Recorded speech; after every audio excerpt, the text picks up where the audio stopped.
Assalamualaikum warahmatullahi wabarakatuh.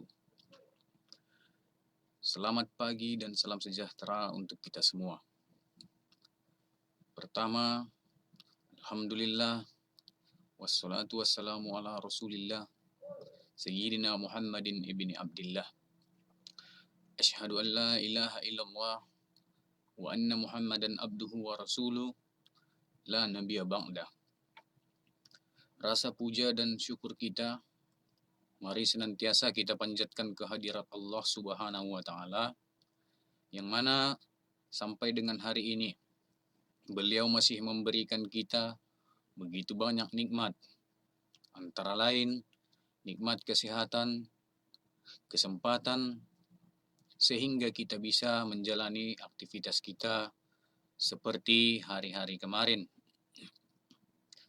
Kemudian solawat dan salam mari senantiasa kita curahkan, kita sanjungkan kepada junjungan kita Nabi besar Muhammad Sallallahu Alaihi Wasallam dengan lafaz Allahumma sholli ala Muhammad wa ala ali Muhammad. Semoga kiranya kita nanti diberikan syafaat oleh beliau pada yaumil akhir kelak. Anak-anak kami sekalian, pada kesempatan ini kita akan kembali melanjutkan pembelajaran kita, yaitu masih seputar tentang materi teks drama, dan berikut ini merupakan pada pembelajaran kedua. Pada minggu kemarin kita telah mempelajari yaitu mengenai part 1. Di sana kita mempelajari apa itu drama, kemudian unsur-unsur yang ada di drama. Nah, pada kesempatan ini kita akan menganalisis isi babak, konflik dan kaidah kebahasaan pada drama. Baik anak-anak kami sekalian, langsung kita perhatikan pada slide berikutnya. Nah, dalam hal ini kita perhatikan ada contoh teks drama yang berjudul Sahabat Sejati. Di sini jelas ditentukan apa temanya, yaitu tentang pendidikan sosial. Nah, pada judulnya di sini kita perhatikan adalah Sahabat Sejati. Pemerannya yang pertama ada Adi, yang kedua Juhdi, yang ketiga Wisnu, 4 Erista, 5 Jenia, dan 6 guru. Nah, kita perhatikan pada saat ujian semester, Adi dan Wisnu duduk sebangku. Erista dan Jenia duduk sebangku di depannya. Sedangkan Juhdi duduk sendirian di samping tempat duduk Wisnu. Kala itu mata pelajaran yang sedang diujikan adalah pelajaran matematika. Semua siswa terlihat kebingungan dan memperlihatkan raut putus asa melihat kerumitan soal-soal. Selanjutnya, terjadilah percakapan antara mereka, yaitu Adi, Juhdi, Wisnu, Erista, dan Jenia. Baik, kita perhatikan apa percakapannya. Nah, Wisnu, Jen, saya minta jawaban nomor soal 5 dan 6. Kemudian dijawab oleh Jenia, A dan C. Erista, kalau soal nomor 10, 11, 15, jawabannya apa, Jen? Kemudian dijawab oleh Wisnu, 10A, 11D, nomor 15 saya belum. Adi datang, hus, jangan kencang-kencang, nanti guru kita dengar. Kemudian dijawab oleh Erista, soalnya sulit sekali, masih banyak yang belum saya kerjakan. Mereka berempat saling menyontek seperti pelajar lainnya, tetapi tidak dengan Juhdi. Ia terlihat santai dan mengerjakan soal ujian sendiri tanpa menyontek. Kemudian Wisnu bertanya, Jud, kamu sudah selesai? Juhdi menjawab, belum, 3 soal lagi. Kemudian Wisnu, saya minta jawaban nomor 15 sampai 20, Jud. Dijawab oleh Juhdi, tidak bisa, Wis. Wisnu bertanya, kenapa? Kita sahabat, Jud. kita harus kerjasama. Nah, kemudian didukung oleh Jenia. Iya Jud, kita harus kerja sama. Adi juga mendukung. Iya, kamu kan paling pintar di sini Jud. Kemudian percakapannya dijawab oleh Juhdi. Tetapi bukan kerjasama seperti ini teman-teman. Kemudian dijawab oleh Erista. Kenapa memang Jud? Hanya 5 soal. Juhdi berkata, menyontek ataupun memberikan sontekan adalah hal buruk. Yang dosanya sama. Saya tidak mau menyontek karena dosa. Begitu pula memberi sontekan ke kalian. Maaf ya, kata Juhdi. Kemudian Erista menjawab, tetapi saat ini sangat mendesak loh Jud. Jenia juga berkata, iya Jud, bantu kami. Juhdi berkata, tetap tidak bisa. Adi, ya sudah, biarkan. Urus saja dirimu sendiri Jud. Dan kami urus diri kami sendiri. Sambil dia marah dan kesal. Kemudian Wisnu menjawab, biarkan, kita lihat buku saja. Wisnu lalu mengeluarkan buku dari kolong bangkunya secara diam-diam. Kemudian melihat rumus dan jawabannya di dalamnya. Lalu Erista menanyakan hasilnya. Erista, bagaimana Wis? Ada tidak? Wisnu, ada. Kalian dengar ya. 15A, 16D, 17D, 18B, 19A, dan 20C.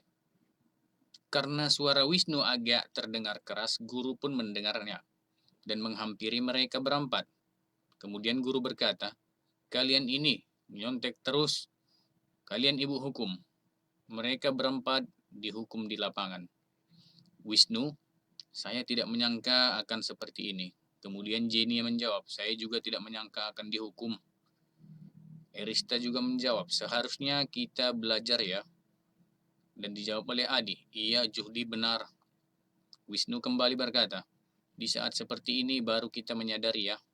Erista, saya menyesal. Adi, Jenia, dan Wisnu, saya juga. Nah, setelah itu, Juhdi keluar dari kelas dan menghampiri mereka. Kemudian Juhdi ikut berdiri, hormat seperti yang lain. Jenia, kenapa Jud? Kamu dihukum juga? Juhdi, tidak. Saya ingin menjalani hukuman kalian juga. Kita kan sahabat. Saya ingin kita bersama. Kemudian dijawab oleh Erista. Saya berharap ini menjadi pelajaran kita semua. Jenia, tidak kita ulangi lagi. Dan terakhir dijawab oleh Adi, kita sahabat sejati. Baik, nah sampai di sini teks dramanya. Sekarang kita akan melakukan analisis terhadap drama ini. Nah, yang pertama di situ jelas pada cerita tadi ya, tema ceritanya yaitu pendidikan sosial. Nah, itu dituliskan pada judulnya, pendidikan sosial. Kemudian kita perhatikan lagi latar atau settingnya, yaitu sangat jelas bahwa itu di sekolah. Itu bisa kita perhatikan bahwa situasinya saat itu tengah ujian ya, otomatis itu sedang berada di sekolah. Kemudian alur yang ada yaitu alur maju.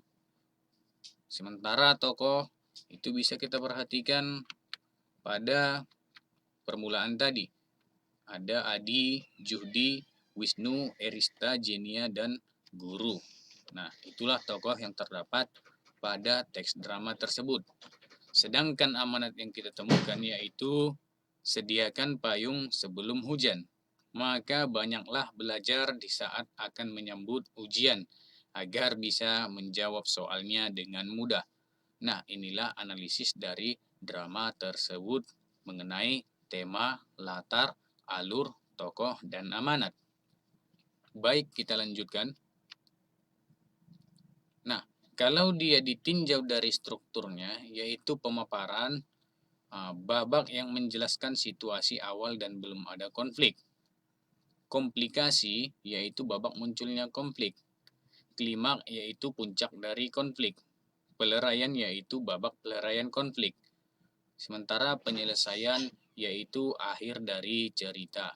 Nah, kalau berdasarkan struktur ini, drama tadi ada pemaparan, ada komplikasi, ada klimaks, ada peleraian, ada penyelesaian. Nah, kita perhatikan pada pemaparan itu terdapat pada ini, ya, paragraf ini, pemaparan pada saat ujian. Ini merupakan pemaparan dari drama tersebut sampai dia di Genia. Kemudian setelah kita perhatikan pemaparan, ada komplikasi, yaitu babak munculnya konflik. Babak munculnya konflik tersebut bisa kita tinjau itu pada teks berikutnya, yaitu mereka kebingungan di sini. Ini awal dari konflik. Kemudian setelah babak itu kita perhatikan lagi ada klimaks, yaitu puncak dari konflik. Puncak dari konflik kalau kita perhatikan pada teks tersebut ialah ini, mereka berempat saling mencontek belajar. Nah, ini merupakan puncak dari konflik tersebut. Kemudian pada peleraian kita perhatikan di sini ada pada peleraian mulai dari Wisnu kemudian sampai di percakapan yang ini. Nah, sementara kalau dia akhir, yaitu pada penyelesaian atau akhir dari cerita, itu bisa kita perhatikan pada paragraf yang ini. Setelah itu Judi keluar dari kelas. Ini merupakan penyelesaian konflik yang ada pada drama tersebut. Nah, itulah kalau kita meninjau dari struktur dari drama yang ada kita bahas tadi. Nah, kalau dia ditinjau dari babak dan konflik, nah ini yang akan kita analisis tadi. Ditinjau dari bagian babak dan konflik itu ada bagian awal, bagian tengah, dan bagian akhir.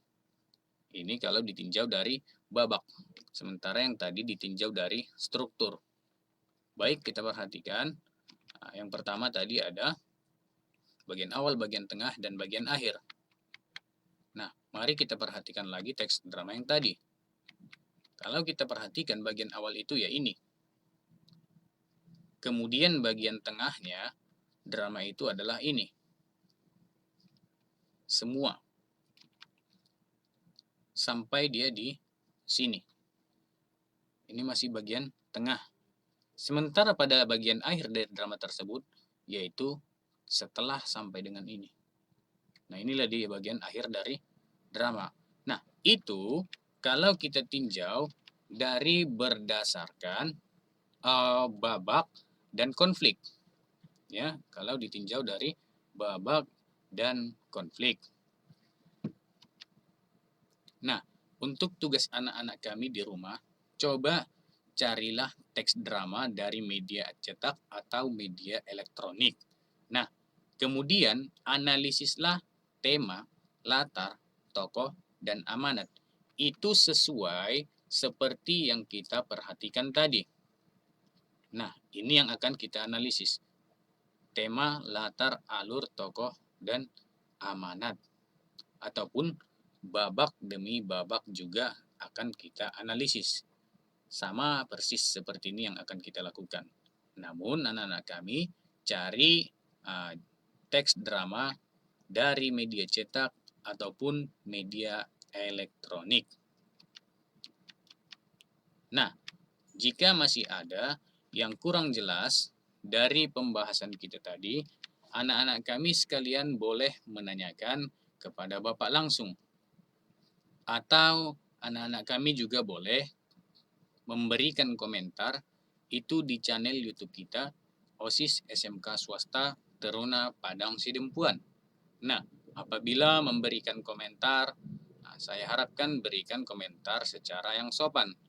Ataupun jika ingin bertanya, berikan pertanyaan dengan cara yang sopan ataupun santun. Nah, akhir kata, billahi fisabilil haq, fastabikul khairat, marilah kita senantiasa berlomba-lomba untuk mencapai suatu kebaikan. Assalamualaikum warahmatullahi wabarakatuh.